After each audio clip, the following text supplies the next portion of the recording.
Can you tell us your name and your age? Mën nga ñu wax naka nga tudd ak ñaata at nga am? My name is Diouck and I am 27. And how many children do you have? Ñaata bant nga am? 3 children. And what are their names and their ages? Nan lañu tudd? Mamadou Soxna ñaata at la am?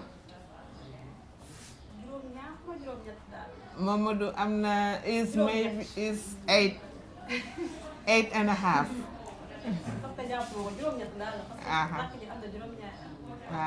I'm not very sure. But I think it's 8.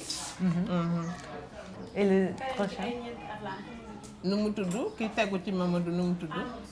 Amadou Soxna is the second. Aïssatou. Aïssatou Soxna is 5 years. Am na juróomi at. Moo am juróomi at. Voilà. Ki gën a ndaw nu mu tudd? Amadou Soxna. Moom ñaata at la am? Amadou Soxna is the youngest and he is about 4 years old. Alors, so is that 2 boys and 1 girl? ñaari bant yu góor nga am ak benn bu jigéen. That is right. 2 boys and 1 girl. And can you tell us about who lives in this compound? Mën nga ñu wax koo dëkkal fii ci biir kër gi? The family of my husband lives here. Famille dëkk mooy yaayam ak his mother, his father, his grandmother, they all live here. And how many, so it's just your children who live here, of children? Ñi nekk xale yu ndaw ndax sa ay njaboot rek lañu wala? Other children in the household also that are not mine live in this house. How many other children live here? Nu ñu tollu ñaata bant lañu? Mais ñaata lañu? Ñeent lañu. There are 4 of them. 4 young kids. And what ages are they? Seen at yi fu ñu tollu ci ay at? Ñu ngi dem école. I don't know for sure, but they all go to school. They will soon be here. Okay. And where are you from? Where is your family? Yow sa waa kër fan la ñu nekk fan nga jógee ñëw fi? I come from Ndand. Ndand is a small town about 110 kilometers from Dakar. That's where my family is. And when did you come to Dakar? Kañ nga ñëw Dakar? Yàgg na, it's been a long time. Maanaam? Avant nga doon sëy. I was living with my elder sister here before I got married. So that I've been in Dakar for a while. Why did you come to Dakar? Lan moo tax nga ñëw Dakar? My elder sister had twins and she asked me to come and help her out with the twins. Her scarf is on the microphone. Could you? Oh, Yeah, voilà. we- Okay. Is life very different here in Dakar from in Nand, where your family is? Ndax ni nga doon dundee Ndand ak ni ngay dundee Dakar benn la wala am na lu ci nuroowul? Ci façon dundin bi rek ci Ndakaaru ak Ndand ndax am na différence am na lu leen wuutale? Barewul de. No, not very different. Not quite different. Okay. Can you tell us, how did you first learn about family planning? Yow foo xamee mbirum soreel njur kan moo la ci njëkk wax? I used to hear about what we call here bajjanu gox. Those are elderly women who go around in the neighborhood and explain things to younger women. Bajjan is generally your father's sister, and gox is community, the neighborhood. Bajjanu gox is those people that belong to the neighborhood and who are elders compared to them. And how old were you when you got married? bi ngay sëy ñaata at nga amoon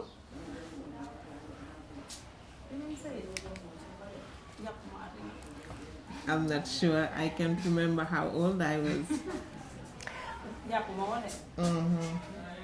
Did you know about family planning before you got married, or was it after you got married? Bi nga laata ngay sëy nga xam affaire planning bi sorel njur bi wala ba nga sëyee ba pare after I got married. Can you tell us what you learned from the Bagin Goch? What did they tell you about family planning and different methods? Bàjjenu gox yi lan lañ leen jàngal ci mbirum soreel njur ak yan jumtukaay wala pexe mooy doon tax mu mun a nekk soreel njur gi mënoon a nekk lan lañ leen ci bàjjenu gox yi jàngal dañ lay expliquer ñu wax la sa wér gi yaram ak sa soreel njur pour sa doom yu wér def baaxul. They explained that it is not good for your health to have close by children, like every year having a child is not good for your health, and they give you explanation on the different methods that exist. And what did you think? Were you afraid of any of the methods? Were you interested in learning more? What did you think when you started hearing about this? bi ñu la tàmbalee di la expliquer bàjjani gox yi di la wax pexe yi am ak jumtukaay yi ndax yow ragaloon nga wala pare woon nga pour essayer leen wala. ñu mu woon waaye après ma xam. ndax nekk bi ngay amee doom di jigéen doo noppalu. I was afraid at the beginning. But then when they explained further and I understood that it was not good for my health to have such close pregnancies, I then realized that it was good for me. But I was afraid at first. Why were you afraid? Lan moo taxoon nga ragal? I was afraid because I didn't know, and I didn't know how it was going to work out for me.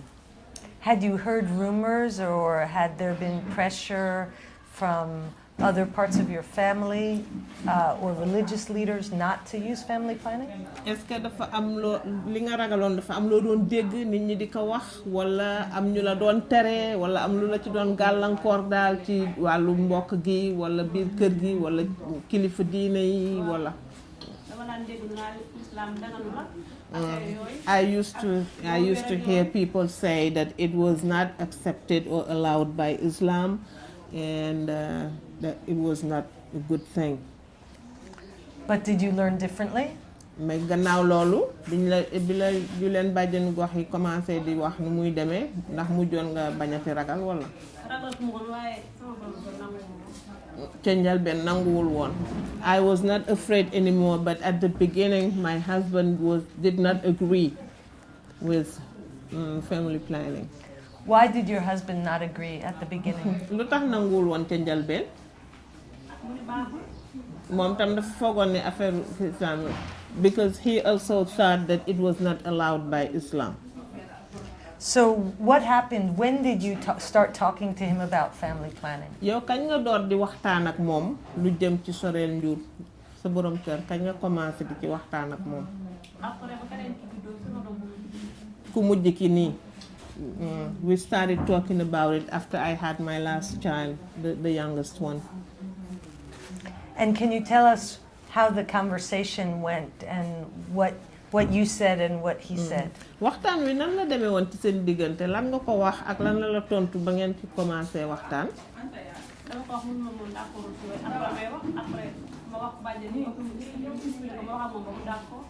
Bàjjenu gox bi da nga wax ak moom pour mu ñëw wax ak sa borom kër. waaye après damaa wax ak moom mu d'accord. When I first talked to him, he didn't agree, but then I talked to the bàjjenu gox, the neighborhood lady, who came and talked to him, and then I went back to him and we talked again, the two of us, and then he agreed. And what do you think the Bagin Goch said to him that convinced him? Loo yaakaar ni loolu la bàjjenu gox bi wax ba tax mu nangu mujj gi pour ngeen def planning. dana toog wax ko parce que lii amoo liggéey normal doo am boo amee doom doo koy fajee. loolu bi amoo benn ne nga am. ak xale boo ko yor xam nga dafa war a toog. ngay jur rek tamit. sa wér gi yaramu jabar. The bàjjenu gox explained that since the husband did not have a fixed job, and that therefore no resources, fixed financial resources, it would not be good for him and his wife to have that many children and not spacing out those pregnancies. He wouldn't be able to take care of their health, both the wife's health and the children's health, and that finally convinced him to accept family planning. Are there other social pressures that people here face to prevent them from using family planning? ndax am na lenn lu leen di gàllankoor wala lu leen di tere ngeen mën a dem wuti ji ay xam-xam wala laaj ci affaire soreel njur bi ci bërëb yi ñu leen di ko jàngale am na dara lu ciy gàllankoor nit ñi wala luy tax ñemewuñu ko def. comme nan. Like what? Like, are there religious pressures? Are there pressures from husbands and mothers-in-law, or ndax goro yi wala borom kër yi wala imaam yeeg yooyu dañ leen di ci tiital wala ñu di leen ko tere. ah déedéet fii bu amee ay causeries yooyu dañuy dem bu ñu wootee lu toog bu ñu la waxee après nga laaj leen. ñoom dañuy dem borom kër yi ak déedéet yéen yéenay dem yéen yéenay expliqué waat goro yi ak kii. doo expliqué sax da ngay xam nga xool nga def ko. When they organize those sessions of explanation, we the women, we go and attend those sessions. Men do not come generally, but then we explain to them, and sometimes we don't give them all of the explanation, but we just decide that this is good for us, so that we're going to do it. What is the rest of the explanation that you don't give to the men? li ngeen di denc bañ ko jox borom kër yi ñu bañ a xam lan ngeen fa jële ci waxtaan bi loolu lan la noonu. li nii lan. xam nga da nga ne am na yu nga xam ne di ngeen leen ko wax bu ngeen jógee ci causerie bi di ngeen ko wax borom kër yi expliqué yeneen yi nag. They don't even ask. The men don't ask. The men don't ask. But I'm interested to know, what are the things that you learned that they don't ask, so you don't tell waaye them? man dama bëgg a xam li nga xamante ni lii yow jàng nga ko foofu mais waxoo leen ko. boo ñëwee tey nga ngeen wax ci ngeen wax ba ñu wax texte foofu ngeen waxtaan ci waaye boo ñëwee rek pour nga wax ko comme loolu laaj doo ci wax dara. loo xee foo demal dañ nga wax loo wuti woon foofu nga expliqué ko. Unless he asks where I went to and what I was there for, I don't tell him anything. And did you get information there that you don't tell him also? ndax dana am foofu ay luñ la fay jàngal luñ la fay wax loo fay jëlee lu lay amal njëriñ mais loo xam ne li doo ko wax moom. dinay am. For sure, yeah. Can you tell us what is some of the information that you got at these sessions that you didn't share with your husband? ndax am na ci yu nga xam ne mën nga ma wax lan la woon ba nga demee ci waxtaan yooyu jële fa yenn xam-xam yi lan nga ko ci waxul li nga dencal sa bopp te waxoo ko ndax am na ci benn mbaa ñaar boo ma mën a wax. dañ lay wax affaire jumtukaay ni ngay jël nga tànn bu la neexal. seen affaire wér gi yaram yi. dañ lay expliquer nga xam li nga xamul woon léegi yow li la jaaxal te xamoo woon sa bopp nga laaj leen. They explain to you the different types of methods that exist and which one fits you better as it relates to your general overall health, and from there you can choose whichever method is better for you and for your health and for your children's health. And what did you decide to choose and why? yow lan nga mujj décider ne boobu jumtukaay ngay jël ak lan moo tax nga jël boobu. brin yi nga jël. I chose Jadel. lan moo tax nga jël ko. da nga bëggoon toog noppal bu baax ci njur mi.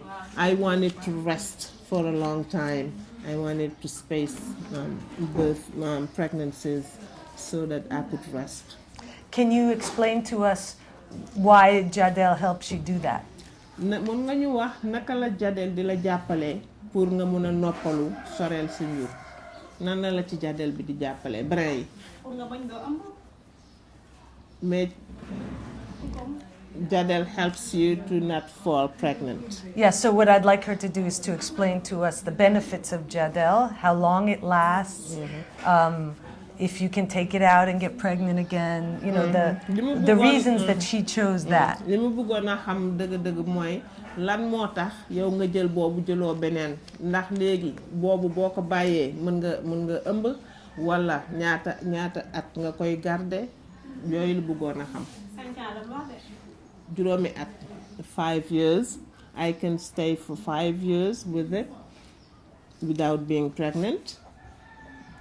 And you can take it out when you want to be pregnant? ndax boo bëggee mun nga ko dindi boo bëggee ëmb mun nga leen dindi nga daal di ëmb wala. I'm not sure about that. They just told me that I could have them for 5 years and not get pregnant. But I'm not sure whether I will be pregnant or not if I take them out. Okay. So you got this information from the information sessions or from a health clinic or from the the healthcare Bagan Gox. Who told you about Jadel? Kan moo la expliquer mbirum brin yi nan lay doxe ndax ñi nga xamante ni ñooy yëngatu ni mbirum wargu yaram ñeel jigéen ñi wala ngeen daan dem ci waxtaan yi wala bàjjanu gox yi ñan ñoo la jox information boobu ñan ñoo la ko waxal waaw. dama leen seetaan télé yi dégg ma ni expliqué bu ñu koy publicité. ak boo demee ci bàjjen bu lay wan beneen wala appareil yëpp lan lay wan léegi yaay tànn bi la nee man maa tànn bi. parce que dañ ne juróomi at la. Wow. I first saw it on TV, and then with a session with the Bajenu Gox, they show you all of the different methods. And they explain each method and the benefits of each method, and you choose. It was my decision to choose the Jadel.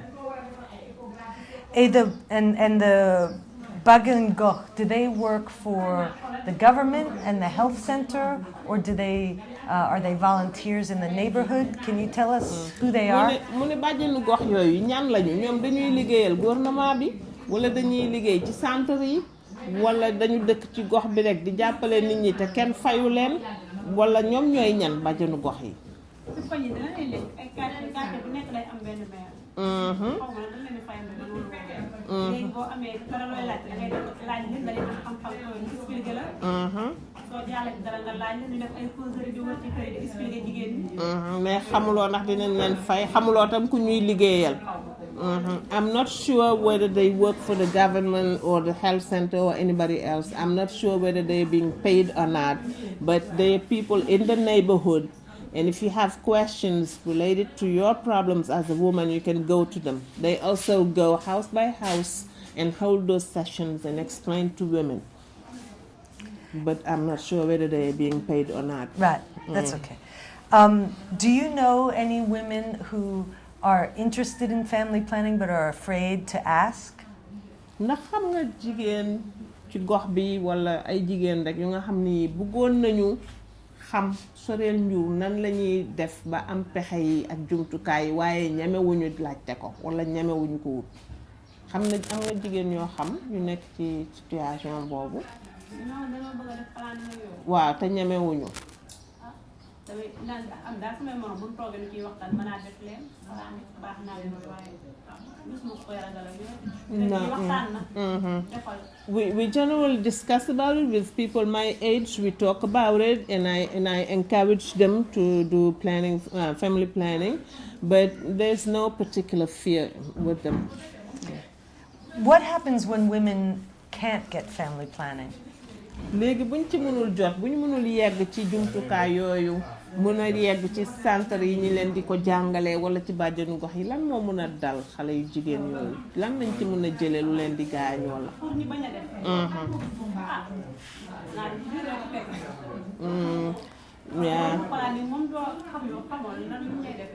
Just pregnancies, many pregnancies and close by pregnancies, very. And do you know of anyone who had a particular problem convincing their husband to let them use family planning? ndax am na koo xam ni kii amoon na ay jafe-jafe pour waxtaan ak borom këram pour mu d'accord ci ñu def planning familial xam nga ci I know of people who have had those problems. Can you tell us about one of those people, something if they had very very big difficulties with their husbands or their families? am na ci koo ñu mën a wax ndax li mu jànkoonteeloon ak borom kër gi ak famille ba ndax metti woon na Wait, wala hold on 1 second because of the noise. Ça va? Okay. ndax am na rek ko ñu ci mën a wax lan moo du gënoon a nekk li ko gën a gàllankoor pour mu waxtaanoon ak borom kër gi wala problème ba mu ci jëlee wala The one I talked to, her husband did not agree, did not want her to undergo family planning. Hold on 1 second. Vous voulez sortir? Pardon. Pardon. No, pas de problème. So the husband didn't. What did the husband do? Was there problems in the house? Was there problems for the woman? ndax bi borom këram bañee mbaadu dafa jur ay jafe-jafe ci seen diggante ak moom ak soxna si wala amul nañ problème mujj na waxtaan ak moom ba mu mujj d'accord.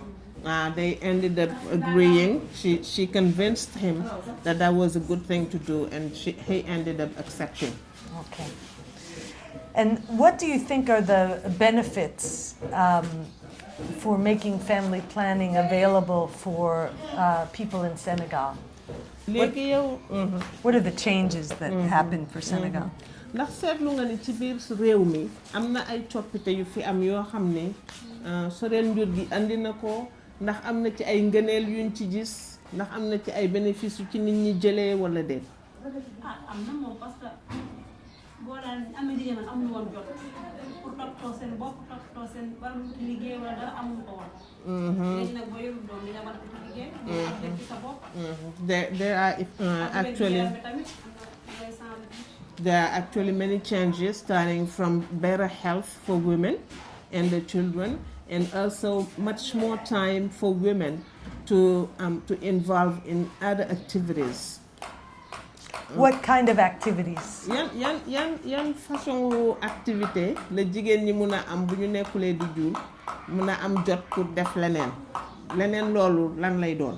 soo bëggee liggéey wala loo war a def rek sa bopp. soo bëggee liggéey maanaam if you want to involve in some type of income generating activity, then you have time to do it because you don't have to watch minute by minute over a child, and also that can help you improve your health. How is that different from your mother's generation? Léegi par exemple yéen jamono bi ñu toll nii ni ngeen koy dundee nii ak soreel njur gi boo ko doon méngale ak jamono ñoom yaay lan ngay wax ne moo nuroo nañu wala wuute nañu comme jamono ñoom yaay ndax xamoon nañu lii ndax daawoon nañ ko def wala seen jamono ñoom ak suñu bos bii bokkul parce que ñoom xamoon nañu def ba jur bu jigéen xamoon nañu amoon na ñuy def ba ñoom duñu nekk ak yooyu daal the generations are different, and our mothers know how to do so that they would not have so many pregnancies. But is it better for Senegalese women to have modern methods of contraception as an option? ndax pour waa Sénégal jigéenu Sénégal ndax baax na ci ñoom ñu am jumtukaay yu bees yi di soreel njur wala déet gis ngeen ci ngëneel. As far as I am concerned, I have seen many benefits. And what does your husband think of your decision to use family planning? moom lan la ci xalaatoon ci sa décision boobu bi nga jëloon pour mën a def brin yi maanaam mu d'accord. No, he didn't say. He agreed with me when I explained that I wanted to space out my pregnancies. And did you have to pay for the jadel? Ndax da nga fay pour ñu defaral la brin yi? I didn't have to. Do some of the women here go to the health clinic to get services for family planning? Women in the household? In the neighborhood. In the neighborhood. Ndax jigéen ñi ci gox bi ñi nga xam dinañuy dem ci centre bi foofu di wuti ji ay xam-xam yeeg jumtukaay yi. pour laaj pour def ko. am na ñuy dem def. am na ñuy dem. Yeah, some of them do go to the health center. And what do you want for your children and for your daughter? What kind of life do you want them to have that you didn't have? léegi yow sa doom bu jigéen nan nga gisee ëllëgam loo bëggoon mu am ko ëllëg loo amul woon yow. mu am ko. mu xool ni muy jiyee. loolu rek. ak ëllëgam mu am mu bokk man mel ni man moom bëgg naa mu am mu am. mu dundee na ngeen daal mu dàq ko man ni ma dundee. I would like for my daughter to live a better life than mine. In what way? What do you want for her? léegi maanaam lan nga bëgg mu am ko lu gën loo am. mu jàng. I want her to be educated, to have a job, so as to provide for herself.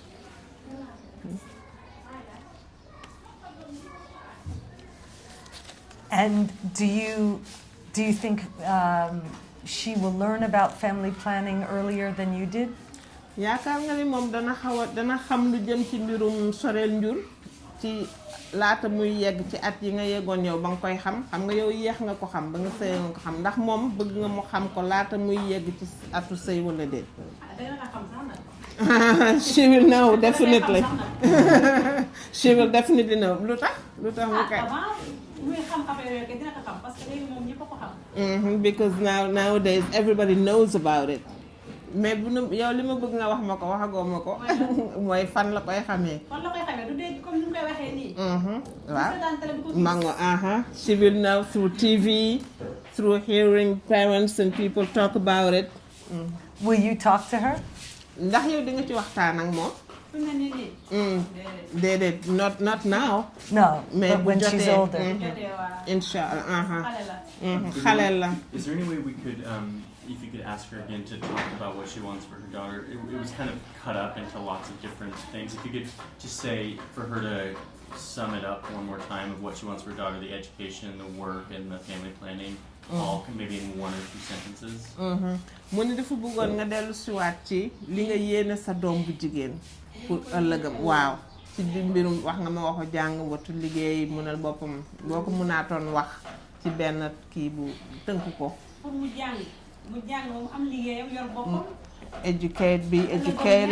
I would like for my daughter to be educated, to have a job, and to provide for herself so as not to be very tired in life. I don't want her to suffer in life. Why is it important for a woman to be educated and have a job? lan moo tax ban ngëneel wala ban importance nga gis ci waajur bu jàng am liggéey.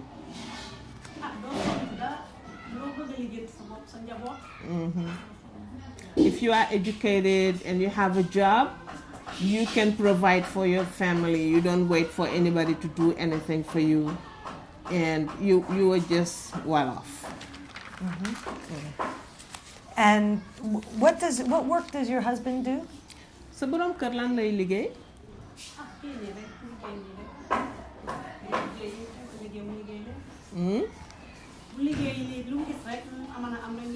Whatever job that comes his way, he's ready to do it.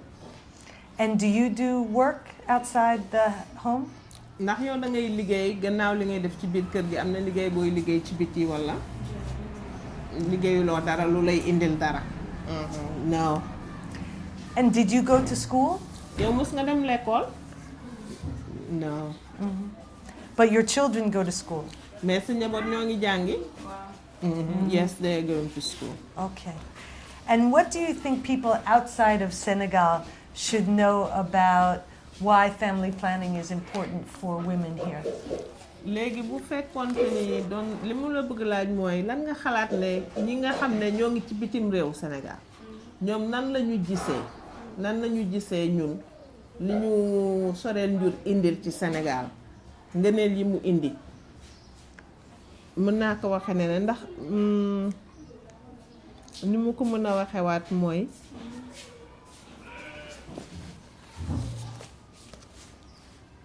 lan nga yaakaar ne ñi ci bitim réew ñoom bu ñu ko xamee bu ñu xamee importance su soreel njur ci Sénégal loolu lan la mën a indil jigéenu Sénégal ñi ci bitim réew bu ñu ko xamee. bu ñu ko xamee. ñi koy liggéey wala bitim réew bu ñu ko xamee. Is it those who work? Well, meaning, what people from outside, what should they understand about why family planning is important for the future of Senegal as a country? Are those people outside, are they people who work within the family planning area or just regular people from Just outside regular Senegal? people to understand. Ok déedéet mu ne du ñuy liggéey rek ci affaire soreel njur mais ku dëkk bitim réew par exemple bu gisee nu soreel njur di doxe ci Sénégal nan lay gisee ne nan lay comprendre importance bi mu am ci dëkk bi. Importance bi mu am. Parce que fii pour soreel seen njur mën a toppatoo seen doom yi. ñoom xanaa l'importance yi. waaw wala ñu xam ne ñoom ñu ngi koy dund baax na. I think they would be happy to know that we are practicing family planning methods and it's helping us to improve our health. te loolu day mot da leen di jàppale tam ci seen wér-gu-yaram gën a jëm kanam. And why is the health of women important for the future of Senegal, of the country? léegi lu tax nga yaakaar ne wér-gu-yaramu jigéen ñi dana tax Sénégal ëllëg mu mën a jëm kanam wala mu def ci dara mu am ci benn importance. wér-gu-yaramu jigéen ñi. Parce que jigéen mën na doon lu ne bu wéree. Because a woman can be anything, can do anything if she's in good health. And are women important for the future development of the country? Ndax jigéen ñi am nañu solo ci jëm kanamu réew mi ëllëg. Yes. maanaam In what way? ci yan anam. ci yan anam. ci côté yëpp parce que jigéen mën na nekk lépp mën na doon comme lu góor yi def yëpp parce que. Women can do whatever men are doing currently, and if they're in good health, they can do anything. Any other questions? Anything? Autre chose? Non? Ok. Merci. Ça nous aide beaucoup d'avoir l'occasion de discuter avec toi. Mais Une dernière question. Is there anything I didn't ask you that you think we should understand about the impact of family planning on your life? ndax am na lu ma la laajul loo xamante ne nii am na solo pour yow te am na lu muy def ci sa àddina yow am na lu ma la laajul lu nga xamante ne nii doon na la soxal. doon na ma soxal. mooy lan. te wax non lu la soxal rek te moom laaju la ko. déedéet laaju ma yëpp. You asked everything that was relevant. Okay. All right. Merci. jërëjëf xawee